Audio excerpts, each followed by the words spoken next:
Hello, everybody, and welcome back to another Mooncolony live stream. We've got Arthur back here again today. We love having Arthur on here, and he's here to do some art critiques today. I am. Yes. So for those, I saw somebody ask how the critiques work. What we do is a few days or a week before uh, the session comes around, so a few days before today, we open up a channel on our Discord and invite everyone to send in pieces that they're not happy with. Maybe there's composition problems, or maybe the posing isn't quite right, or the anatomy isn't quite right. Anything, and we will ask one of our amazing artists, or in this case, art directors, to come in and give you a bit of a critique on it. Um, so, we can't cover everybody, unfortunately, but if we haven't covered yours today, then don't worry, you can always resubmit it next time, and hopefully we will eventually get around to doing them. But I just see a lot of hellos, but hello, everybody. I hope you're all having a wonderful Thursday. It's nearly the weekend. We're nearly there. Um, Nearly up. yeah. But do you want to just crack on and we can Sure. get started? Sure. So Okay. I will sort of read out quickly what each person says as we go through. So Silly Willy, which is a great name. Thank you so much. If you're in here, say hi. Let us know who you are and Yeah. if you're here. Um, but I'll just quickly read what you sent on the Discord. They said, "Hi, I'm Will, and I'm working on developing my illustration style. Here's my fan art for Brandon Sanderson's Mistborn. Their biggest influences are Chris Rahn, Steve Prescott, and Jesper Acing. Acing. Um, Acing, I think. Yeah. Acing, yeah. And I'm working on pushing my style to exist within the same realm of comic book art and classic fantasy styles. Uh, what would be most helpful is critiques focused on my technical skill set, what's working, what isn't, and how I can push my style harder to align more with my inspirations." Okay. All right. That's complex, but it's succinct at the same time. It's very clear. Okay. Well, hi, Silly Willy. Hi, everybody in the chat. Hey, Nick. I recognize you. How are you doing? Nice Amazing. to have you here. Yeah. So all right. Let's get started. So first of all, the impact, like it's an impactful composition. It's very cool looking. I think of the way, like overall, you're really nailing the atmosphere, the color scheme, everything. It's very good. So the sort of feedback I would have for you is more on the gesture drawing side of things, which I think is a bit loose. Like you're a good painter, but I think you need to spend a little more time, like sort of sketching more carefully crafted gestures, especially in terms of anatomy. So I'll just mask a little bit with this sort of white layer here. You're painting, and I'll just sort of point out a few things that I think could be better. So for example, here we have the shoulder right there. I'll make the resolution much bigger so we can have just more pixels to play with. Okay, right. So if we have a shoulder right here, Mhm. you see how far that is from the neck? That's really that's a little too distant. So I think you'll have to uh, adjust it more towards this here. Make the chest a little narrower.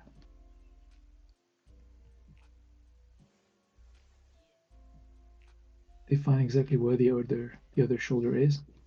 So you see there's like a bit of preparation work you can do before jumping into like adding costume and everything. Especially if the costume is loose and like layered, it can easily mask like how the anatomy should work underneath. So yeah, take the time. Like you get quicker and quicker at these, especially if you learn how to boil it down to just a few simple shapes like Mhm. ball joints for the shoulders and elbows and all that. Make sure also like do that for the wrist and elbows. Let's see what the other is. See there, I think it's. Yeah, the elbow should be somewhere here. Just in terms of distance, you know, and the other hand should be kind of higher like this. Like this. So yeah, that's a bit of feedback just for that. Let's draw the chest, pectorals,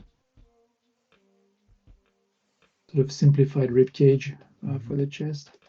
Sort of zoom out and flip my canvas every once in a while just to refresh my eyes. Feel free, like, of course, like your characters has breasts, so first you draw like the sort of bone structure, and then you can add like more volumes depending on whether your character has like female anatomy or not. But yeah, so sort of regular rib cage at first, with like pectorals that attach to the sides of the rib cage. Those are great landmarks to really indicate how the mass of the chest is sort of angled away from the viewer. Don't forget the collarbone. Very important, the collarbone, because it's where like the lower part of the neck attaches, and also like the traps attached to it. So that's also a good sort of landmark. Traps there. Yeah, when you get this kind of structure in place, you can see where the neck was a bit out. Right, Yeah. right, yeah. So yeah, because I think in terms of aesthetics, like you have a good sense of, you know, like you're good at drawing, you're good at painting. So that's the only thing is missing is a little bit of structural, I guess, rigor or consistency. But if you've gone that far already, like with your skills, I think this is just another maybe like slightly neglected like area of learning that I think you can easily pick up. It's really not so complicated. Yeah. So of course it'll mean like shifting the head more to the side here.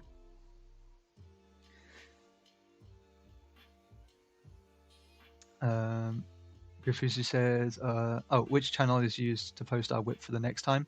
I open and close the channels, so I put an announcement out that'll say, "Hey, this channel is open for submissions."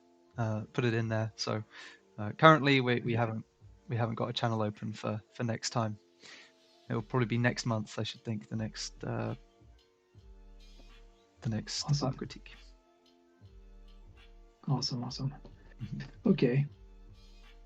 All right. So that was like what was like the main thing that was sort of standing out to me is this sort of the relation between the shoulders, the chest, the head, etc. Especially like the length, like the sort of distance between all these parts. That should be a bit revised. Here's a tip, by the way, for like the distance between the chest, like the length of the abdomen and the hips, like all that area can sort of stretch indefinitely, from like one character to the other. Like we were not so sure always how to really gauge the distance. So here's a quick tip. It's so there's you can draw the median line here that goes like down the abdomen, like down the sternum here, like the rib cage, and down the abdomen, and then down the I guess the pelvis. And you sort of divide it at the thirds. So starting at the collarbone here, then a third at the bottom of the sternum, a third where the belly button would be roughly, and then another third, maybe slightly longer, where like the bottom of the hips would be. And that sort of gives you the basic landmarks for everything. I like for the hips, I like to simplify them as sort of like underwear, like just drawing like Superman underwear. It sort of gives you a nice limit between where the legs should stop and where the abdomen starts, all that stuff. One thing to keep in mind is to add like those sort of little lines, the ridges of the hip bone on the sides. Those are good landmarks, good indicators of where the side of the leg stops. You see like this sort of muscle here. Yeah. And where like the abdomen, goes on here. So it's a good definition, like for the to sort of see the side of the body and the front of the body. continuation with the chest and the abdomen. Yeah. Yeah, just dropping a lot of like anchor points. Yeah. Anchor points, sort of lines, like anything to really to indicate, because like if you only draw the outlines of the character, like the inside is can be a bit blurry. It's subject to interpretation. Yeah. First of all, for you, like it's you can sort of reinterpret things differently as you go along, and also for your client, if you want to do like your work for somebody else or even a friend or colleagues, if you want to exchange work with a colleague, you'll need like these sort of landmarks, these sort of like these sort of anchor points to be able to communicate clearly and simply, without too much effort, without over, describing everything. You want to be able to really describe the volume of the character with just minimal lines. So yeah, these thirds here is pretty useful, like to divide these, like the body into thirds, using this sort of middle line here. Yeah. It's pretty consistent, from one kind of anatomy to another. It's sort of a consistent sort of a anatomical feature. And I guess that's pretty much it. The legs are okay. Lengthwise, I think you've done a great job. Yeah, that's okay. The rest is okay. Yeah, but I would definitely sort of rearrange the arms. Maybe let's lengthen the arms like this a little bit. So the other one as well. I think what you had was pretty good, especially like the legs being so long. Yeah. It's good to have the arms sort of match that length somewhat. Okay. So yeah, that's for like anatomy essentially. Then my second comment was gonna be for like the brushwork. I see you use textured brushes, like there's a nice sort of grain, like a nice variety of brushes. However, the detail may be a bit even, like your way of applying detail might be a little even. So what I mean by that is that, let me turn on the thing here. It's like the thickness of the details. You see like those folds in the clothing, even the See. like those sort of ribbings, like these sort of folds in this sort of scarf thing here. They're a bit even and they're a bit like the same size. Mm-hmm. And it's a sort of proportion that repeats itself kind of throughout your character design. So something to keep in mind is like try to have a variety of scale for these details, like something more intricate, more busy, more like maybe woven for the scarf. Yeah. And then contrast that. Let's actually draw this instead of me just mimicking it from my screen. That's very very useful. Yeah, so something more like intricate here. You can like define just patches of texture. You don't have to like redraw everything. Like for example, when you draw like a chainmail, like you don't want to just draw every link in the chainmail. Of course, you just sort of select areas that are representative, and then elsewhere you just sort of sum up the same information just in smaller batches here. Yeah, so you kind of imply the texture more than anything. Exactly. Yeah. A great area to imply that texture is the rim light, like Mm-hmm. where the rim light sort of stops, because it's kind of a narrow area, but it actually can convey a lot of detail Mm-hmm. with minimal effort. So if you sort of concentrate that thing here, it's good.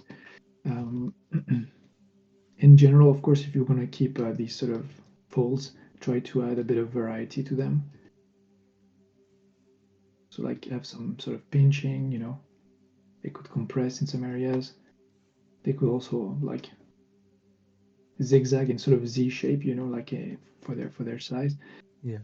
In some areas, they could overlap more deeply forward, creating a sort of cast shadow, and then sort of pinch in a sharper line.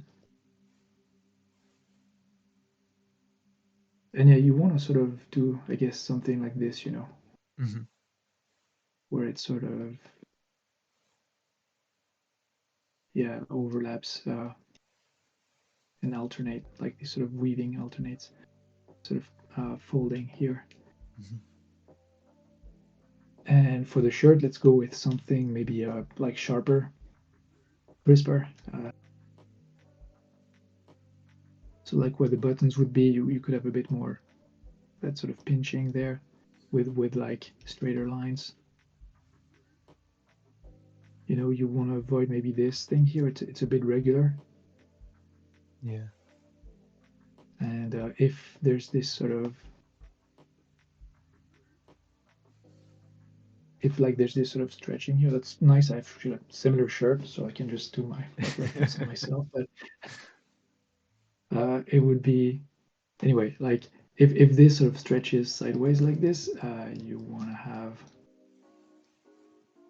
detail that sort of follows that. There's not really a lot of like that sort of thing here. It would sort of stretch, I think, the fabric Mm-hmm. a little more in that direction. It can collect more here as she's like lifting her arm, or you know what I mean, as the arm is pivoting around the joint here. Like this could be, you could have more of that sort of overlapping and like bigger details of folding and something straighter here. Mm-hmm. Like also try to avoid like just straight lines. Try to show a bit of the curvature of the arm. So something like this. So it's still subtle, but it's just not. Yeah. It's especially when you deal with realistic subjects. It's all a lot to do with subtlety. You know, there's stylized. You can really summarize things and make it very clear. But yeah, realistic fantasy is it's hard. It's really hard because it's we think we might think realism is easier to follow because you can just take photography and just follow them, like, or Yeah. just like a cosplay artist, a cosplay a cosplayer cosplaying Mm-hmm. picture, and just follow that reference closely, and you'll be fine. But actually there's a lot of like the usual pitfalls is like making like overly detailed mm, features and details, and overly rendered details. And also the problem can be like the details can be well done, but the overall structure is too loose or too like not taken care of enough. And that's, I think that's maybe just the only thing you're really missing here, or the main thing that you could improve is just this the sense of structure overall, like not only for the anatomy but how you compose the details around Mm-hmm. the picture. So having more variety between the crispness, the thickness, the feeling of the details, something more fluffy and woven like we've done with the scarf, something crisper for the shirt, something else, for the leather. But yeah, like playing with texture contrast and detail contrast is really important. Um, let's see. So that's my main. I think that's plenty of homework. Yeah, I think the time is kind of important here. So I'll just Mm-hmm. move on to other artworks. But I think yeah, if you follow this these two sort of direction, I think you'll take your art in a really interesting direction. Yeah. It's already really awesome. So keep it up. Yeah, Really it's really really cool. cool. Yeah, and people in chat seems to be excited for it. I don't know what Mistborn is, but there were a few people in chat who really enjoyed it. So Yeah, keep it up. You probably have a few more fans out there. Um, awesome. uh, they said super helpful. Thank you so much. I really appreciate it. Oh, you're totally welcome. Yeah, for sure. It's Oh, a pleasure. it's a book series. I did not know. Uh, okay, so the next one is Marcelo G. Hello, if you're here in the chat, feel free to say hi um, and ask any Hey questions as we Marcelo. go through. Um, Yeah. they said, hello, this illustration is Thorim as a tabletop RPG boss. It's based on the latest Hearthstone expansion, which was the toys themed one. Yeah. Um, so the idea is to show Thorim as a piece on the table. The storytelling has Thorim as a small piece controlled by the dungeon master behind, who is Yog Saron, who is hidden Ankles, behind the I see. screen. Yeah. I'd like to know if the pose, storytelling, and character texture, so the plastic, is accurate, and how I can improve it. They feel the piece is too clean and may need more environmental effects or something to enhance the setting. But they didn't want to make the illustration too chaotic. Okay. All right. So let's start there. Sure. Very good. Okay. Yeah. Awesome. All right. So keep in mind this is Hearthstone. So like materials are going to be like kind of naive in a way, especially if it's supposed to be like a chess, like a game piece. Mm-hmm. Like if this character is supposed to be like some sort of carved toy, I guess, or something like that. So I would actually play like they would probably ask you like in the brief for Hearthstone like to actually play up this sort of gag, like this sort of idea that it's like it's not the actual character, because without really reading the brief, we could actually mistake this for just a character, you know, sort of standing on, you know, just a rock or whatever it is, like a piece of background, you know. So it's a little too realistic. Even though I see you've sort of simplified the detail in a way, I think what you could do is, okay, so we were not going to use plastic because it's too modern. It's not really, you know, whimsical and fantasy like enough. So let's add like more wooden texture, and I like how you simplified the anatomy. It's kind of already more naive, but let's make it more like this. You see, I feel like the arm is going a little too low, like this sort of the elbow. I guess, you know, it makes for like way too wide of a like lower part of the arm, and also in that area here, there's a bit of like a crossroad happening, which is it's a little, you got to be careful with that. You want like something more, you know, like a clearer distinction between all these lines, so it doesn't all converge into one sort of crossroad. So what I suggest is doing something like this, and either doing the chest here, like way like clear off those lines, or here. But I would probably go for this instead. Something like this. Yeah, so let's actually go through the proportions overall, like just this sort of consistency of the character in terms of volumes. So here a little issue with the symmetry of the face, especially if we flip the canvas, we can get a fresher look.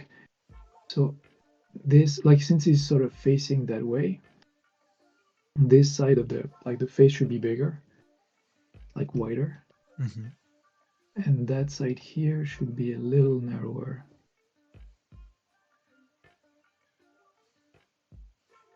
I hope you know what I mean. Yeah. And also okay. And also we could add like a stronger jawline here. Just make sure you repeat it, even if it's hidden by this sort of shoulder armor here. Let's actually draw it just to have a clear gesture in mind. And talking about anchor points before, you know, like all that, drawing the other side, like both sides of the face, even if one is hidden, actually helps you sort of gauge accurately how to pause the other features that sort of depend on those proportions. So I guess you almost want to have like a mannequin underneath, and then you're putting the clothes on top of it. So at least then you know that you've got your proportions well, right, yeah, or exactly. as good as they can be. Exactly, yeah. That's the ideal stuff. Is really to have like a mannequin, like you said, like and the easier, like the more you practice, the more you can come up with like simple shapes that sort of work all the time. You just have to sort of stretch them according to the anatomy of the character, like the physiognomy. But yeah, like simple shapes that you can like whip together easily and fast, and then especially if you use like sort of median lines that we're describing before, like for the chest and stuff like that, then it's really easy to sort of gauge, like to understand the symmetry of the whole costume and really place carefully the armor as it is. because designing as you render, like painting everything in one block, like a la prima, like just this sort of impressionist thing, and just trying to refine everything. It's possible if you have a long experience, and if you just, with muscle memory, or with this sort of like, like just repeating the same process over the years, you can sort of come up with something that works like right away. But as a student, you should, at least I recommend, like structuring your approach more. And even as a pro, it's just easier because, yes, having a structured approach means that you can submit something early to the client, and they'll see right away what you mean to do and suggest something. Like you have having a nice sort of this sort of mannequin shape sort of helps communication like that, because it sort of shows the client what you mean to do and how far you are from their expectations. And it sort of helps correct earlier, because when everything is kind of jumbled together, it looks right in many ways, it can look wrong in many ways, and it's hard even for the client, especially if the client is not an artist. They might be just the possible company or something. They're like, okay, something's off, I'm not quite sure what it is, could you just do a whole other, try more sketches, like, if they don't know what you mean, if you're not even sure really what you did, like exactly what's wrong, it can be a real it can waste a lot of time. So yeah, structured approach is always better. Yeah, makes sense.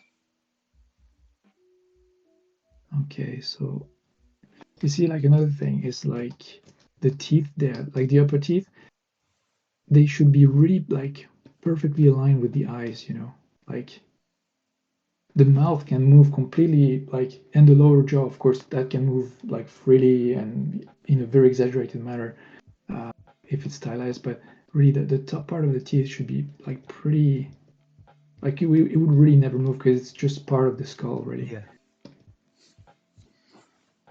But of course, feel free to like move the jaw, like the lower jaw aside.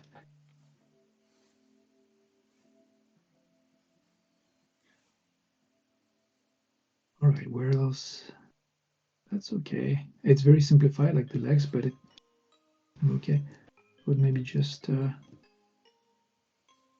a line here just to sort of indicate where the lower part of the leg is and where the thigh is. And that's okay. Maybe here, like a more definite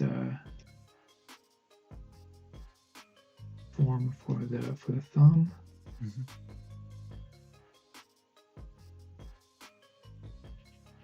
Let me actually take a look at my, how does it work? Okay, this.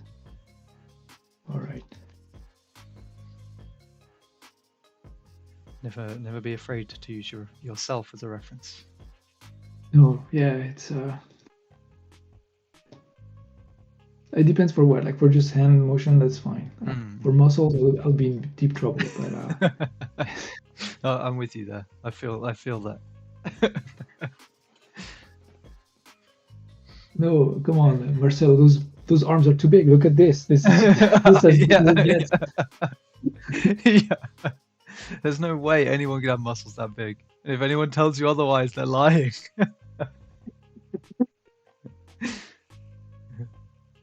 What do you mean? You're both like Rambo? Yeah.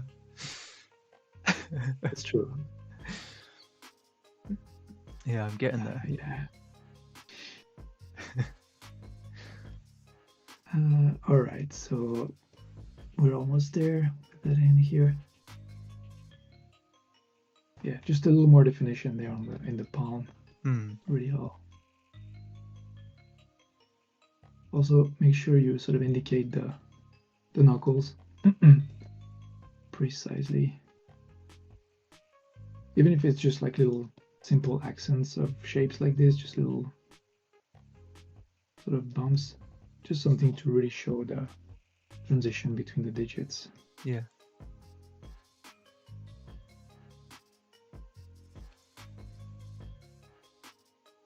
Okay, that's pretty much it for the structure of the character.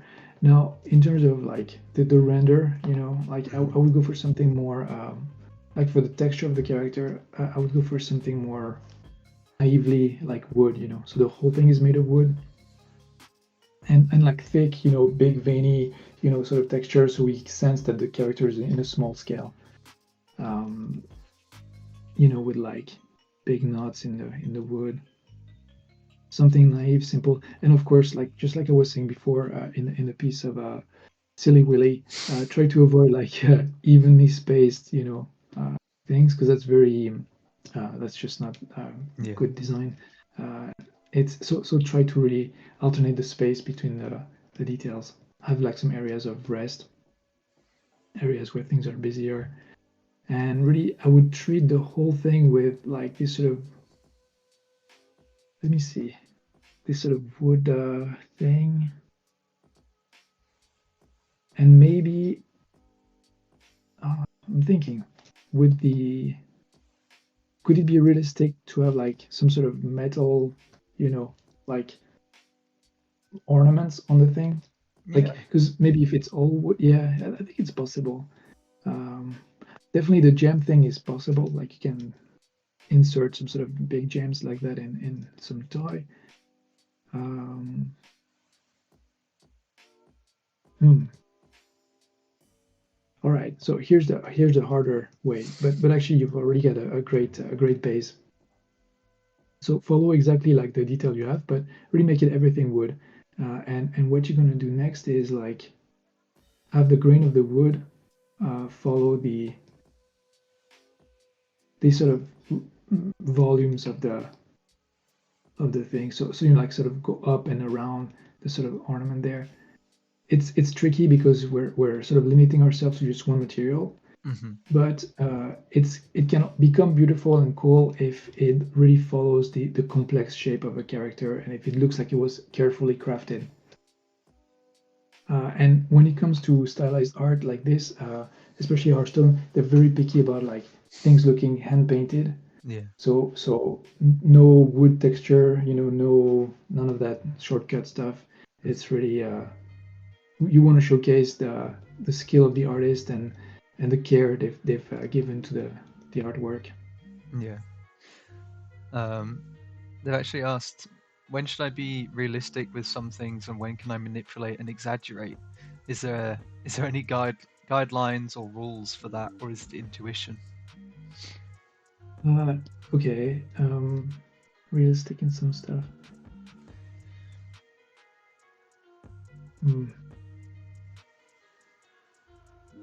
Manipulate or exaggerate or be realistic. Is Well, I would.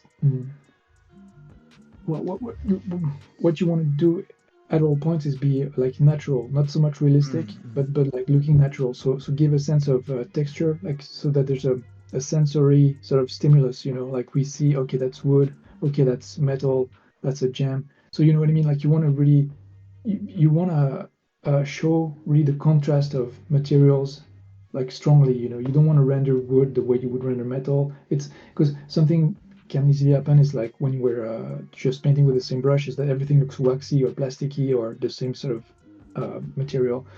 So you want to make sure that you show like the essence of the material. So for the wood, it's like this sort of grain, like you know this sort of these sort of I don't know, cracks in the wood and details in the wood. When it's a gem, you want to show really like the sharp highlights, like those really concentrated highlights and sort of reflections, those speculars everywhere. When it's metal, like same thing, like scratches, more uneven sort of reflections on mm, it. But all these should be really done purposefully and with a sense of okay, how much do they contrast in their rendering with the other materials? And as long as that's taken care of, you don't have to worry about realism really. Like I don't have like a wood reference on the side. I'm not a wood painting expert. I'm just sort of going through uh, my sort of mental like image of what wood could look like. It's sort of grainy, these sort of veins everywhere, mhm. uh, little cracks here and there.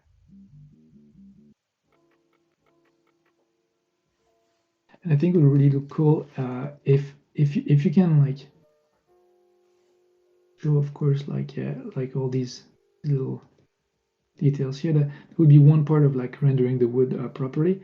The second part, and that's kind of tricky, but if you could paint, like show that the figure has been painted, and in some areas like a little bit roughly, like not perfectly. So for example, the paint for the metal could sort of, there could be like a bit of a, like it collects here a little bit. If Oh you've yeah. painted models, you see this is like a nightmare. Like when you try to paint carefully between two things and like you're you have a bit of paint that collects in like in a crease or somewhere. That can be really cool. Like if the paint sort of runs up, like unevenly like that. So that's tricky because you have to select really, like choose one detail to do that. Mm. Like yeah, maybe here, or where else? I'm thinking of, maybe this is too much. I'm thinking because it can easily be confusing as well. It's just an idea I had, but Mm. There's a lot of maybe fun you can maybe have not. with the Yeah, concept. was that? There's a lot of fun you can have with this concept of a miniature, like of a Yeah, miniature model. for sure. All right, but so realistically, like for the time you have left and I don't know the effort you want to put here, Mhm. I guess one thing we could do is just try to work. Well, first of all, like correct those proportions here and there, and then try to work on applying this sort of woodsy texture everywhere. So like cracks within the form itself, and then at the edges here, you see like these sort of cracks really showing. And that really is going to sell the idea of a wooden miniature. Mhm. Could be cool also if these were made of like flatter shapes like this, and more roughly, carved. Yeah. Like you can, like within the form here, you can show like some planes that are a little different, as if like the knife of the carver went a little too, you know, a little too strong and cut out more than, or maybe like if the carver, like whoever the sculptor is, like didn't really smooth out everything, like so Mhm. you can still see like little changes in surface where the knife went.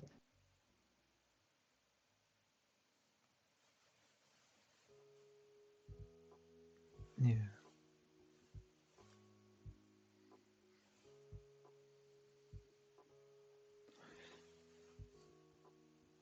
You should probably think about moving on to the next one in a minute or so. Sorry, yeah, it's No, okay. that's All okay. right, I'm just No. having fun. It's I'll easy. see. It's easy to get engrossed in. It's easy to get Yeah, engrossed in it. Yeah, I feel you. for sure. Okay, I'll move on. But yeah, good luck, Marcelo. It's really awesome. Yeah, thank you so much. Keep it up. Yeah, I hope that helped. Um, so our next one was Emmanuel Wards. So if you're here, Emmanuel, then please say hi. I love this. This looks so cool. Yeah, Um, yeah. they said, so I'm trying to develop a splash art for Zeus. It's a personal piece, nothing official or under any contracts. That's fine. You're now coming from the chosen sketch out of the thumbnail and moving to a more refined sketch. I seem to have lost a lot of what was cool. I think with the values and pose. Uh, Basically, I need help. I even jumped the gun on rendering, so I need help. Okay, well, Okay. so it sounds like it's values and pose is what the focus is, Mm, but then again, it also okay. seems quite general. So, Sure. Okay. Well, I did this little thing here. It's so basically like when you, something I noticed with the splash arts for League of Legends is that there's this sort of like if you draw a square here, so let me just this with diagonals, and then like duplicate that square over, you have a really nice like what I've noticed is that a lot of the composition happens within this sort of thing here, mhm. within this sort of middle diamond shape here. So yeah, I think you're already like really cool in terms of composition. It almost looks like it was on purpose. I don't know if Yeah. you've done this on purpose, but it's really really cool. Okay, so in terms of values, I think you have a lot of middle tones, midtones, and like dark tones in that area here. I think you would want to like. Well, what I recommend is moving on to color as early as possible to really not to really get that out of the way, because yeah. So, and to do that, because it's actually pretty complicated to color black and white, I would recommend decontrasting your piece and bring everything very close to gray, to midtones, really.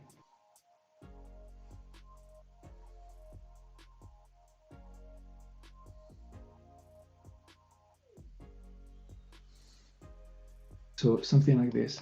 You can always add more focus and vignetting, and like add more definite atmosphere and sense of focus to the whole thing as you paint it. But yeah, during the black and white phase, especially if you're sure you're gonna color it, make sure to stay like within really the midtones, like the middle grays.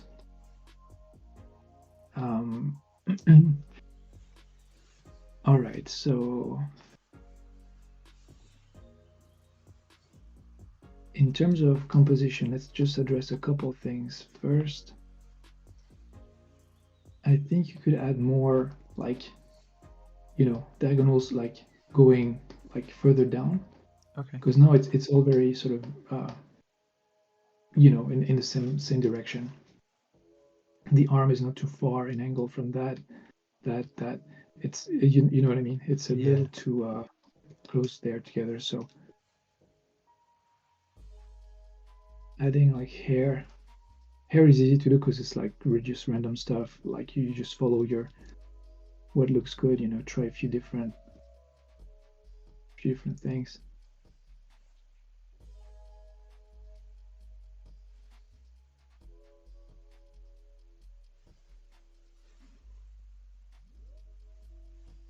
And try to avoid like which you have already. Like you already avoid that, but try to avoid like sort of noodle, like even curves and stuff like that. Try to go for something more jagged and energetic. But you're already there. It's really cool.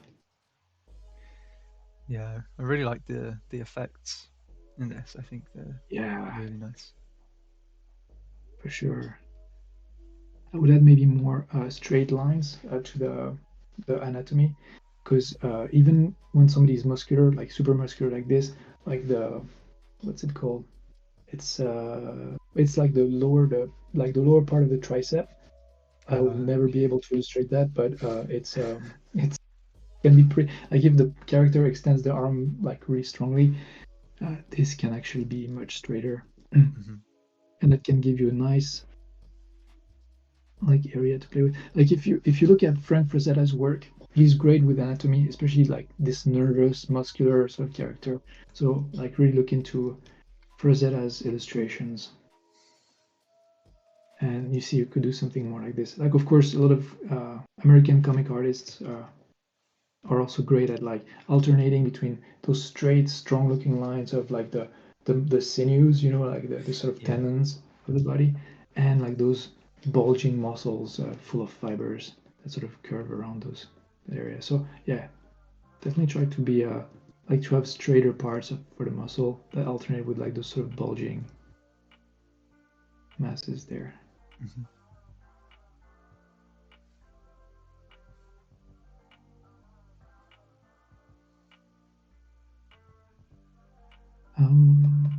Okay.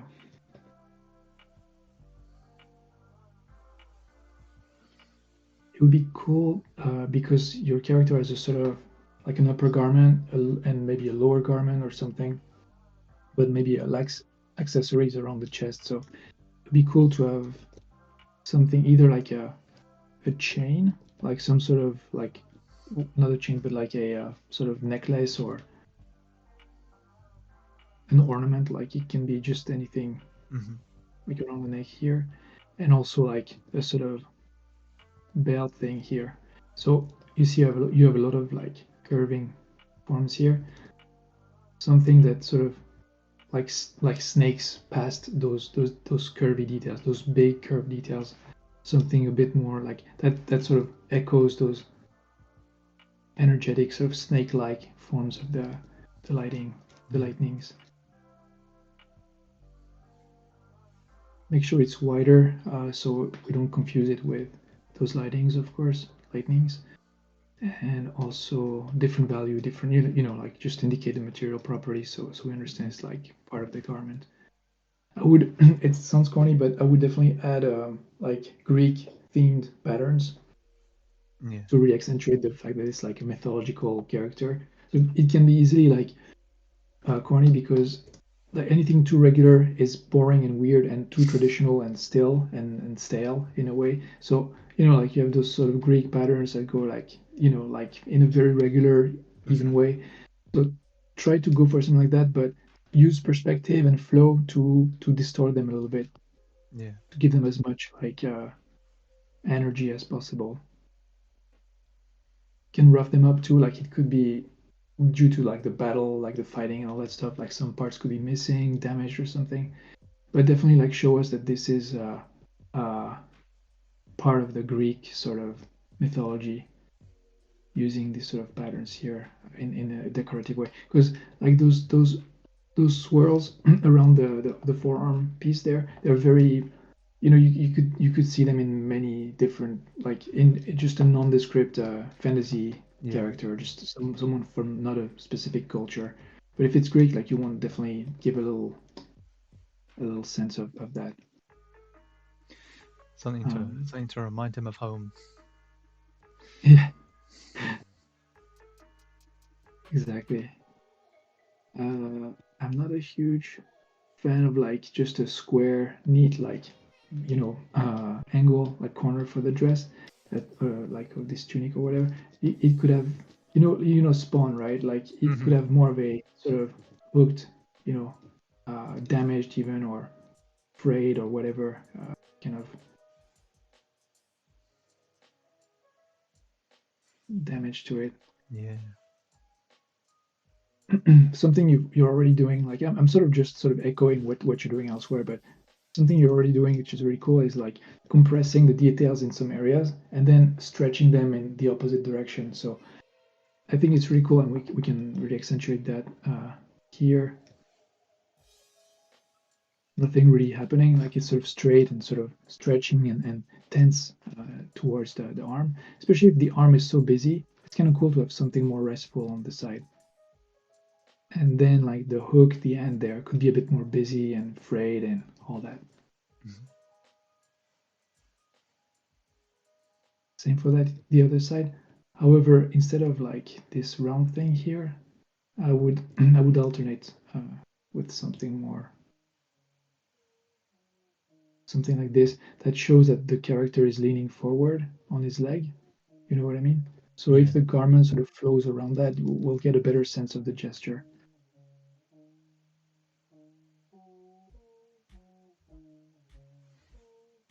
And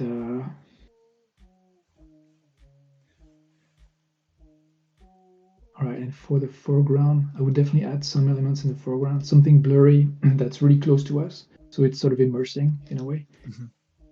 You've done that pretty much like on this side. I would just accentuate it a little more, like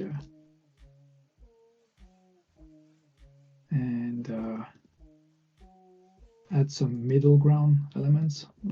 Rock structures, whatever. It can be abstract. It doesn't have to be super defined. Of course, if you have the time to do something more Greek, like parts of a ruin, a broken column, or something, very awesome.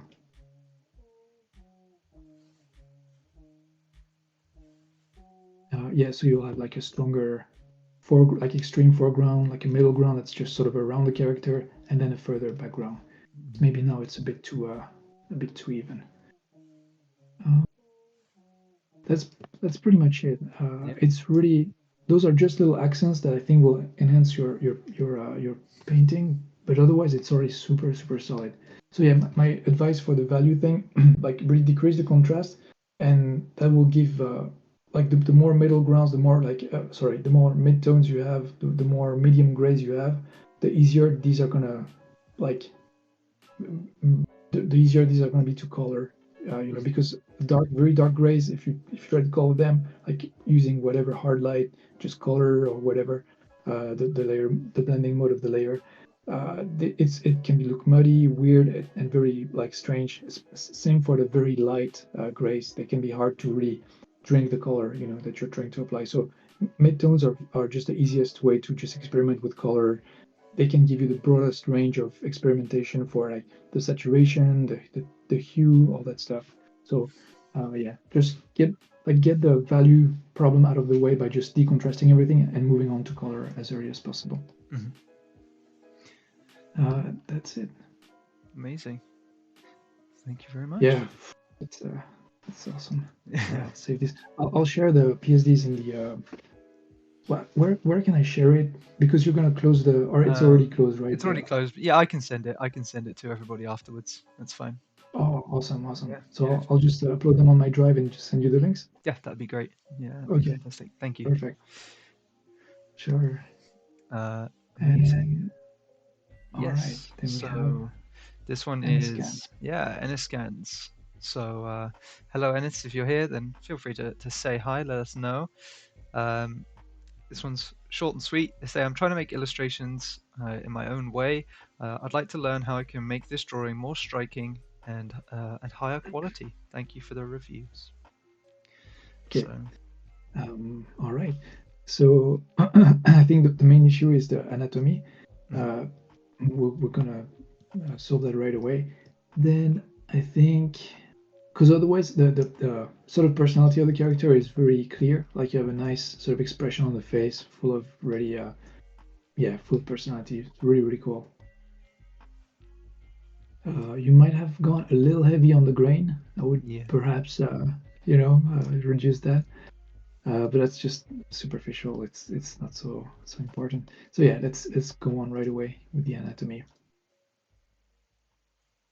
So, all right, I think that arm going like all the way up like this, it's a little strange. It's a little exaggerated, a little too far.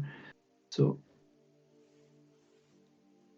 like the position of the shoulder, that can be very, very flexible. That's okay. Like the elevation of the shoulder, that's completely fine to be there.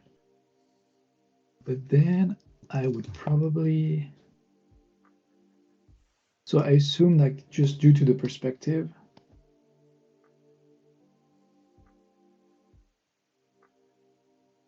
the character is sort of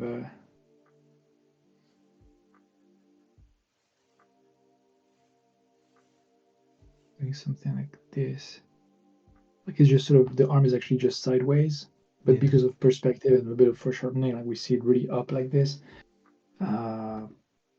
That's possible,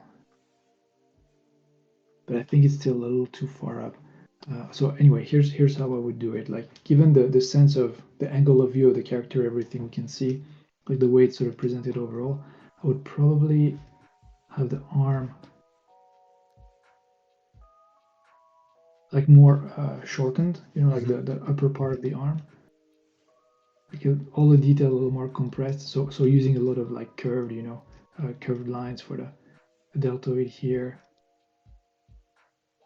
and have that arm, that upper arm, just point at the face. Yeah. This.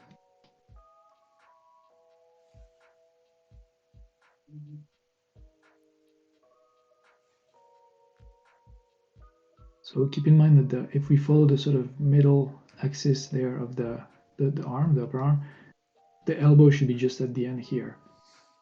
You know what I mean? Like the elbow is not like somewhere on the side of. Yeah.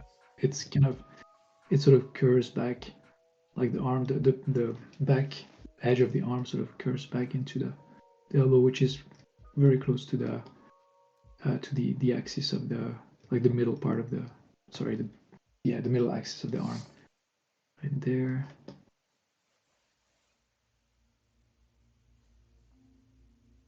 And then I would probably have the forearm like overlap here, or let me see.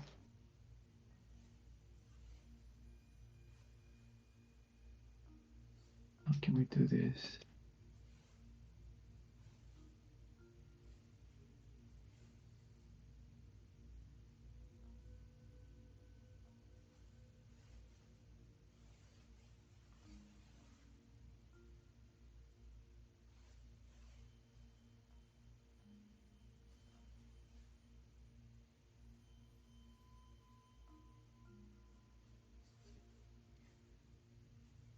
kind of like the idea that we see like the lower, you know what I mean, like this Yeah. edge of our back. That's really cool.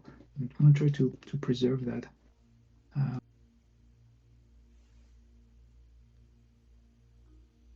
Mm.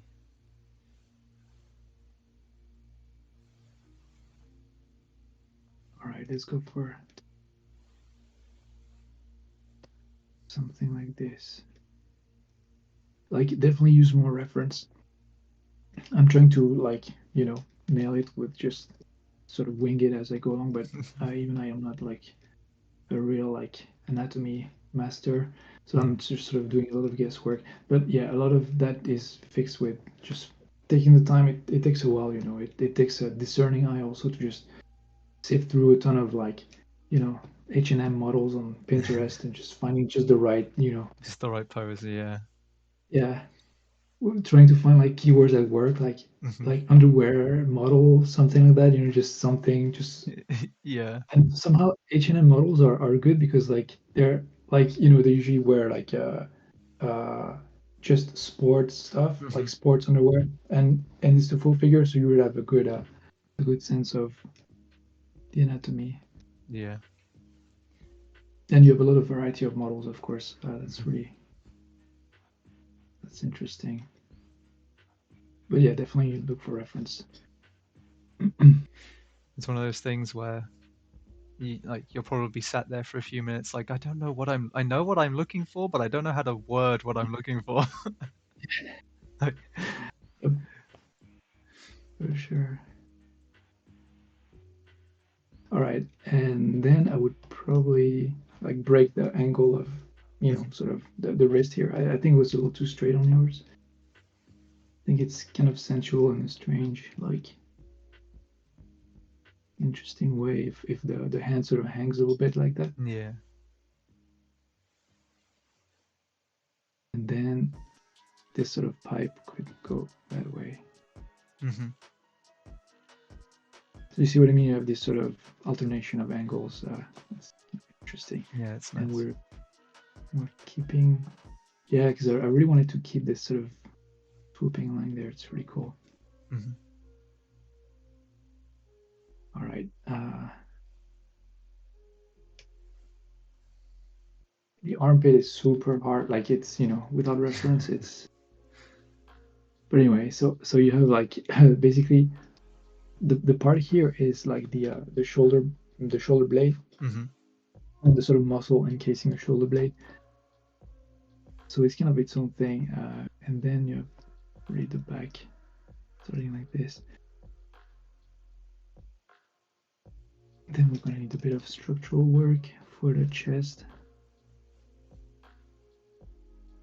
So as you know, she's like a thin uh, female character, so her rib cage can be very small and very thin, so there's no problem with that. But you're gonna need get just to the perspective right.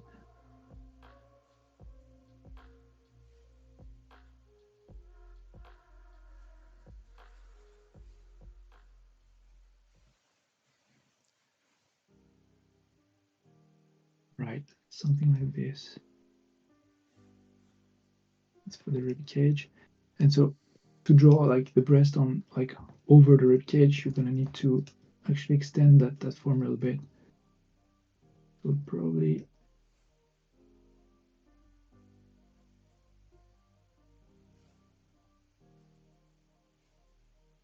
something like this.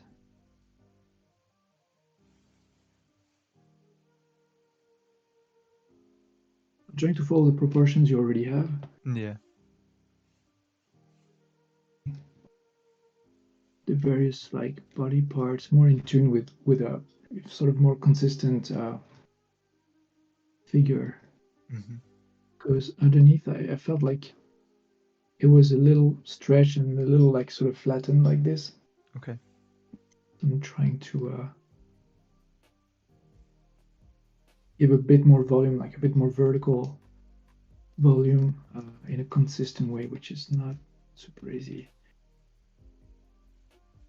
It takes a while to really just properly.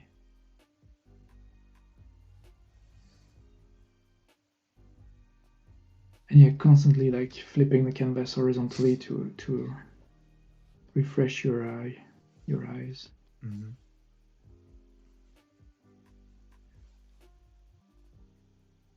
All right, so you have the pectorals. I'm gonna go here. The deltoid should extend further over there because the delts they attach to the collarbone. Okay. So if I'm drawing the collarbone here, yeah, it's gonna go further there. Like sometimes, like if you know those landmarks, like if you practice them enough, they sort of come to your rescue sometimes. Like Mm-hmm. something was up, like, oh yeah, remember, like somehow I'd have to connect the collarbone to that deltoid. So I'm like, oh yeah, actually that means the deltoid should extend like further Further out. there. Yeah. That's the trickiest part of anatomy is really yeah, connecting everything. Mm-hmm. Because you can draw something really well, and everything separately can look decent. Yeah. Every time I'm in a stream and like the artist talking about anatomy or like more specifically like muscles and how they go together, I always find myself just like touching and prodding, being like, "Is that? Oh yeah, I guess you're right." Yeah. Yeah. Yeah. Um, What's this? Lisa says, I love the mood. It's the mood is really yeah. cool. I love the stare. Yeah, the expression on this character is Yeah, really nice. I like it a lot." for sure. All right, so I think that's pretty much the extent of the work I can do on the chest part. Mm-hmm. But yeah, like take care of like the physical, like the structure of the physique itself, and also after that, like on top of this, let's make sure like the costume sort of fits that Mm-hmm. that those new proportions and make sure that like the symmetry, like really work on the symmetry of everything. Yeah. Because given that angle, like how like low under our chest we're looking, I don't think we should see much of the top of the chest, especially on Mm-hmm. this one here on the breast. So Yeah. I think you could go more something like this.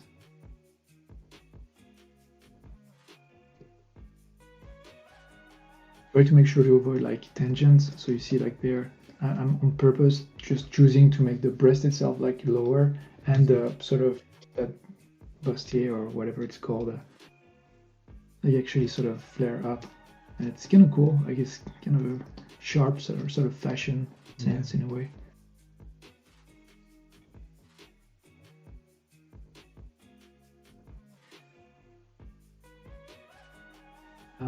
Yeah, all right. And two more things. The hand and gesture.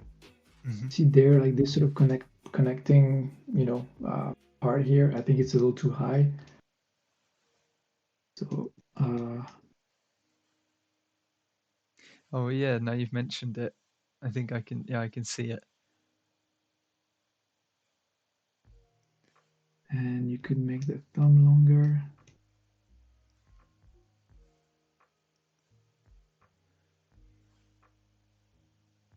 Yeah, I think the fingers are a little too, like, a little too rough, a little too loose in their gesture. Again, like, reference. Mm-hmm. Try to find somebody with, graceful fingers. It's always the best. Or yeah, or just scour the web for good Hand hand models. models. Yeah.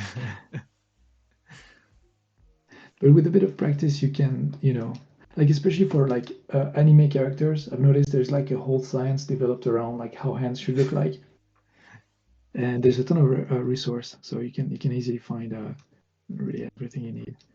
Yeah. But yeah, just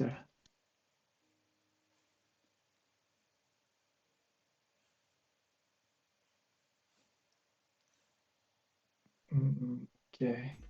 So a thing with hands is like usually if you have your pinky finger like this, there's like kind of a progressive, like fanning out of your other fingers. It's so I would probably have the ring finger, so just the one after the pinky finger somewhere here, and then the middle finger here. And it's okay, I guess, to have like either the index finger here or further back like that. I think overall the gesture works really well, like this sort of thing here. So I think I would make the index finger the one that's further like to the side.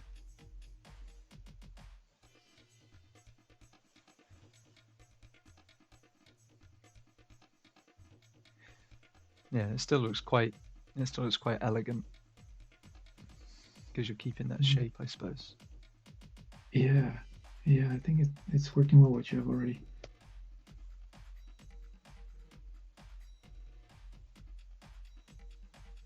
And my last note on this one was the knee, which I think is too sharp, like the sort of that joint there, and also the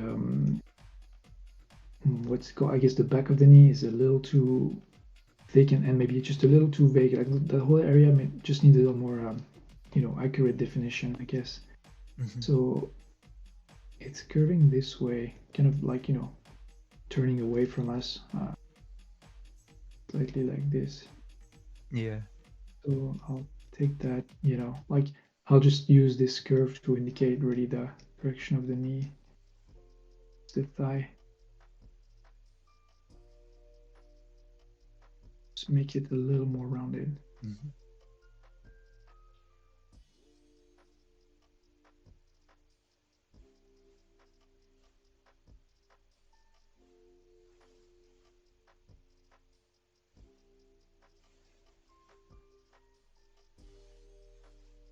And you see I would also extend that sort of lower edge of the leg, like the thigh, just further like this, and then having the other knee sort of appear like this underneath, but still have some left, some sort of part of the line left there.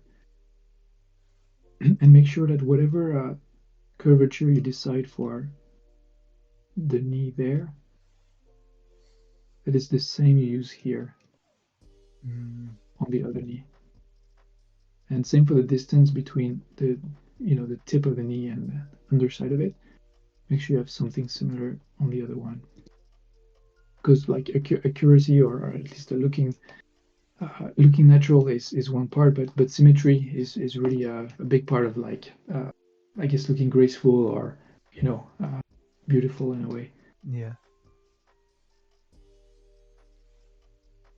And having more than just one object be a certain shape also makes it look more normal. It's like there's a repetition of it, so the design is sort of how to say, it's like sort of established a bit more clearly. And that's pretty much it. I'm sorry, I don't mean to speed through anything. I know we just have two more or just one more to see. Okay. Oh yeah, the other one is just reference I gathered. Okay, all right. Yeah, but for the face, I think it's really cool what you have. It's really sweet. It's its own style. It's kind of it's really cool. So really nothing to say on the face. I think you've nailed it. Just a few body proportions were be deserving a little more attention. Okay, and same here. I'll just save the PSD and give it to you later. Amazing. Thank you very much. Okay. Pleasure. Right, let me grab the last one. So the last one is KTTLT. I believe you were here earlier. If you're still here, then hello. But feel free to say hi. They are here. Oh, nice to see you. You're here. Awesome. So I'll just quickly read out what you wrote. They said they are currently planning a fan splash art of White Mage Vagar They would love to get some critique on the thumbnails that they've got so far, how they could improve the composition, lighting, and storytelling, and any other problems that they should resolve in these early stages before getting into the actual piece. Okay, awesome. All right, so I wasn't sure whether, like, I wasn't familiar with the characters, so I had to look for reference. It's difficult to find like official reference. I think this is it, and I think that's all really there is for this guy, at least in this configuration, like this skin. I see this thing here, but we don't see a lot of like the front of the costume and the, I guess, in-game model, and we see a little bit more of what's going on. So, sorry, design-wise, I think you're pretty close. Let's see the upper part. I'll just like apply the sort of design feedback to all three compositions. Because consistency of design, that's a big part, especially if you're doing something from an established IP. Really important. And like consistency of design, like with the reference and throughout your different iterations. Yeah. From sketches. Okay. So I think you're pretty close. I'm noticing a couple of things though. Jump into it. This probably curves up a little too much and should be more of a V shape. It would also be just cooler in general than, you know, just a flatter shape like this. So yeah, just more of a V shape, kind of more dynamic, more aggressive. The top part of the hat extends. It's a bit more vertical, and the sort of belt or like the sort of wrappings around those red wraps there are a little thicker. The sides. So even if you don't define them really in a detailed way, it's good to really indicate how they extend past the silhouette, past the edge.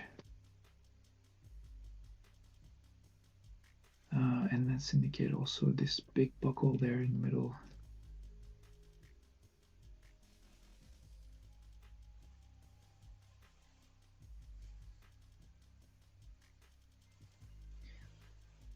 Okay.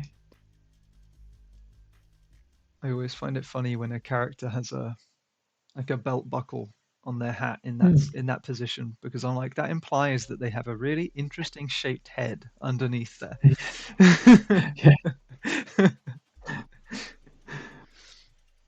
Yeah, it's I wonder where that comes from, that detail. Like, I guess the sort of what's it called? The pilgrim hat? Yeah. You know, like the sort of 17th century Protestant fashion, I guess. Yeah. It feels like that mixed with I can't remember what his name is now. There's a character designer for like Final Fantasy who just loved to put belts everywhere and on everything, and it just feels like that. Yeah, it's yeah, I guess that connects to glam rock in a way. Yeah. Yeah, glam rock, tons of layers, scarves, and yeah, belts. Yeah. Yeah, all right. So I think for this one, sorry, I'm so sorry. Can you repeat if there was any specific question about like the thing? Okay. It was composition, lighting, storytelling, but they also just asked for a general any other general problems. So composition and lighting. Okay, great. Okay. So yeah, I was just sort of fixating on the consistency of the design. So yeah, just be careful. Like one more thing. Like, okay, so there's the belt thing or whatever. There's also like the sort of the diagonals of the character. They're a bit more accentuated in the 3D model and this reference here, this art thing. Yours has a little more like straighter lines, like more vertical and sort of right angles here and there. So I think we can accentuate that. You see, for example, in the in-game model here, like the lower part of the belt is more of a triangle shape. You can accentuate that. It would be kind of cool. Same for the collar. Yeah. Let's go up. You can use more interesting diagonals and have it sort of flare sideways. It's always more dramatic when you use diagonals. Same for this here. And really play up the thickness of everything, and sort of chunkiness of everything. Like the size of the sort of lining at the bottom. It's much thicker. Same for the belt. The head belt is very thick and chunky. Yep. It would be really cool to see that. Even this belt in the middle, a little chunkier. Same here, just more dramatic diagonals. I think even if the character is just not. Oh, sorry, go ahead. Oh no. I was just going to say I think it's one of those cases where the character is really short, so everything then like is really chunky on him. Yeah.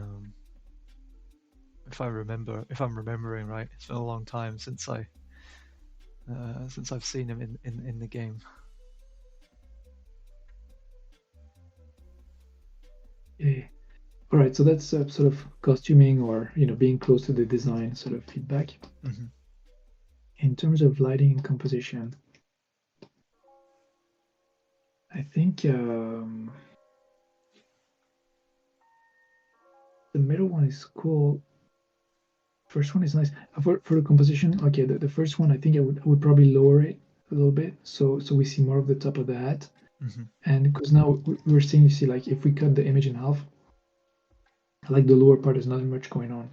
So that's something you want to check, like composition wise, is if one half, either it's up or down or sideways, is too busy and the other too empty.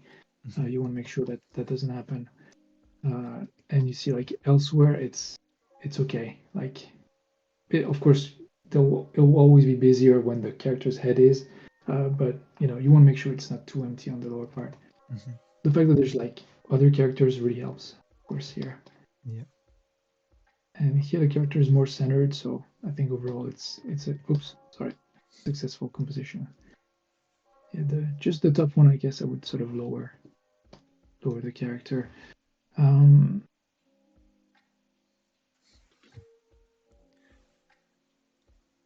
Yeah, storytelling, I guess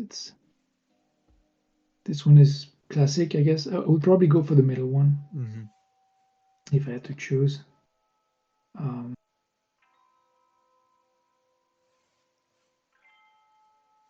The top one, to make it work, would probably add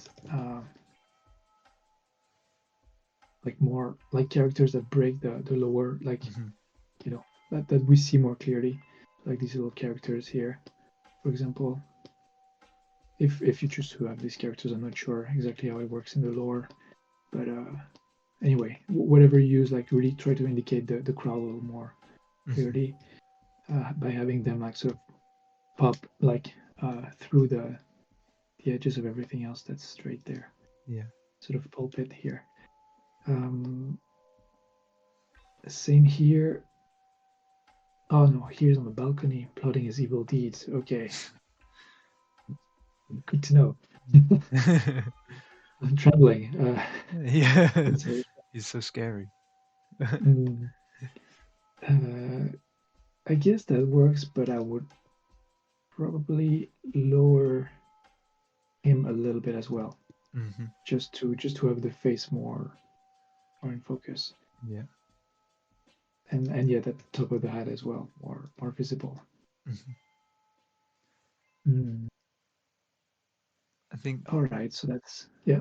I was going to say, I think I agree. I think B is, for me, I think B is my favorite one.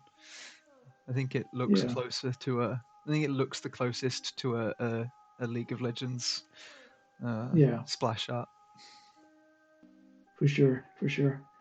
All right, so let's go with B, and now let's address the lighting. So the thing I would do, like first, like top-down lighting, kind of frontal view, like a frontal like angle for the light, just to showcase as much of the design as possible. So that's really good. one thing I would add though is like a bit more frank, like a sharper cast shadow, like to really accentuate the presence of the hat. Mm-hmm. Like cast shadows are really useful to show like the volume in a sort of daring way, because a lot of artists, that's at least that, in my opinion, that's what separates the less confident artists to like, and the most confident ones in terms of lighting, is the ones that dare to really cast some strong shadows in their artwork. Mm-hmm. It's a bit daring because it means you need to really commit to a lighting scheme and to be consistent with how it's really applied throughout your piece. But uh, the good thing is that a lot of lighting schemes can work, and they work better if you're really consistent, if you really apply that lighting scheme elsewhere. So for example, if you cast a shadow here for the hat, make sure you cast a strong shadow here as well for the dress, like where Mm-hmm. the sort of costume ends. And that would sort of make it pretty cool.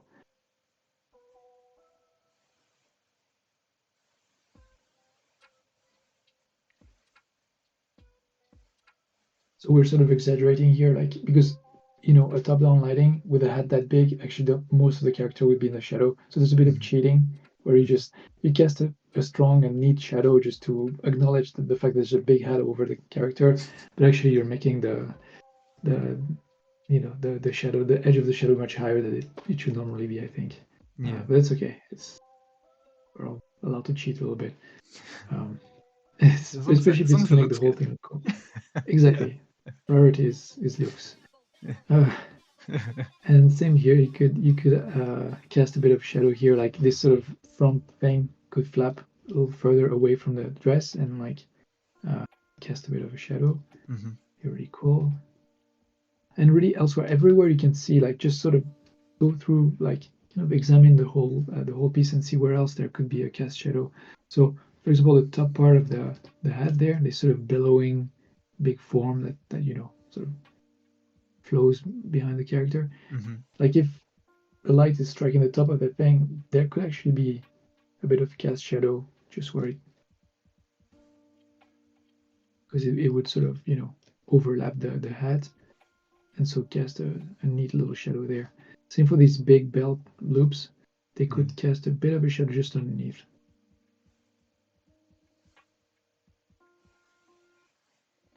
Same for the fingers, they cast a shadow like onto themselves really. Um,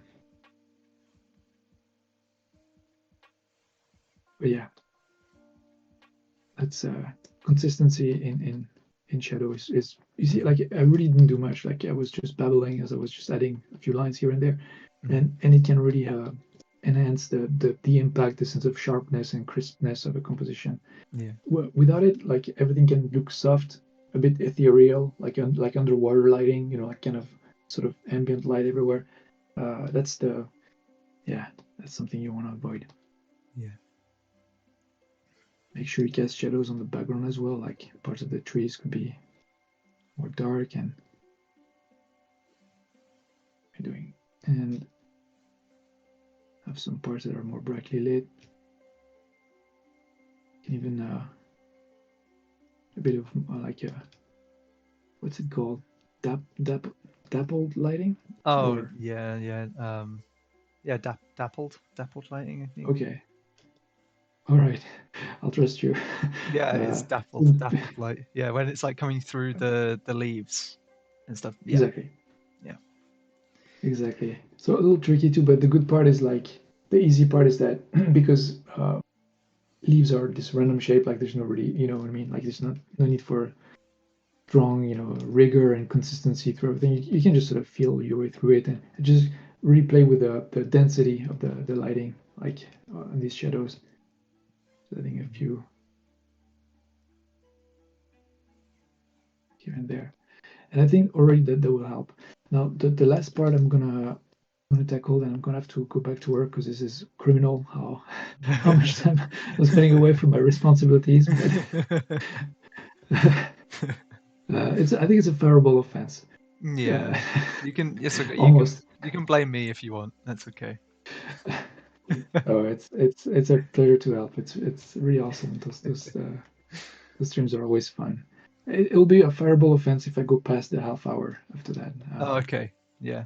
Okay, I'll just contain myself to that. But okay, my last piece of feedback for that is that we have such a strong like backlighting, like the sky is such a strong presence behind the character that it would be really cool to have like a even if it's not like the direct light, it's just like ambient light from the a very bright blue sky, I guess. Mm. Uh, you could uh you could have a sort of a soft but and a soft but really present sort of a rim light, you know. Yeah. So it's not as strong as like a spotlight really like brightly shining behind the character. So it's more ambient. It's a sort of ambient rim light, but it could really add a lot of. It could integrate the character in the background really well. Hmm. It could like the hat. Keep in mind the hat is still a thing that casts a shadow, so it could sort of start here. You know what I mean? Yeah. In a way that like so it's softer because like the sky is just this big general very large light source, so it's not as direct, like it's not as I guess sharp of a cast shadow as what we have in the front of the character, uh, but something like this, yeah, I think would be really cool. Same for the back of the head here and there, and over here. Of course, you want to affect like other parts of the character.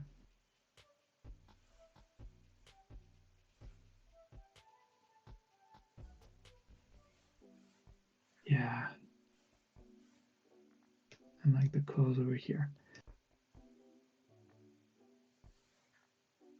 And of course the foreground characters as well. Hmm. The consistency is,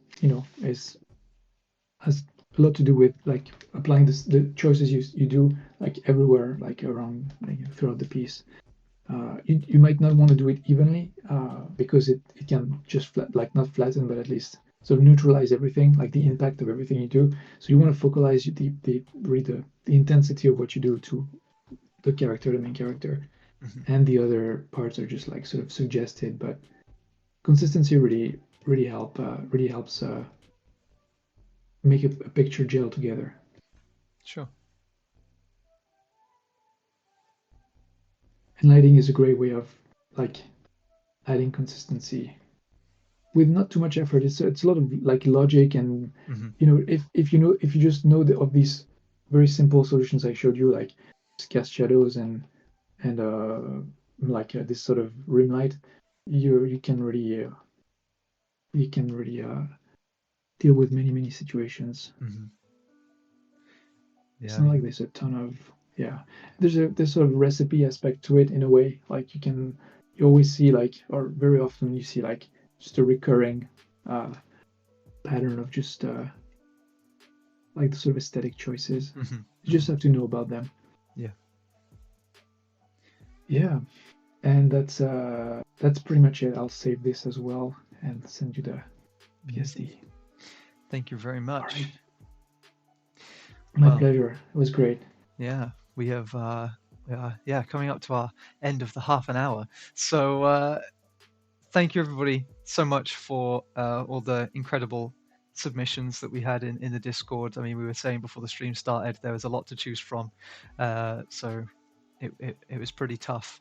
But thank you anyway. And if we didn't cover yours today, then try it again next time, and I'm sure we'll get around to it at some point. But yeah, thank you so much. Thank you, Arthur, as well, for spending My pleasure. so much time with us today. Oh, sure. It's But fine. It's I'm carried away with the yeah. It's fine. It's all good. But yeah, it's unfortunately it's like a 4 or 5 at a time. I can do more. Unfortunately, I cannot. But yeah, please try again next time, and I'll make sure not to take the same people every time. Of course, we'll make sure it's give yeah, it a shot to everybody. yeah, incredible. Well, that's it from us this week. So our next stream will be next Wednesday. So come along to that. But stick around today, and I'll find someone for us to raid. But until then, goodbye, everybody. Enjoy the rest of your week, and have a lovely weekend. So Yeah, goodbye. for sure. Have a good time, everybody. Bye bye.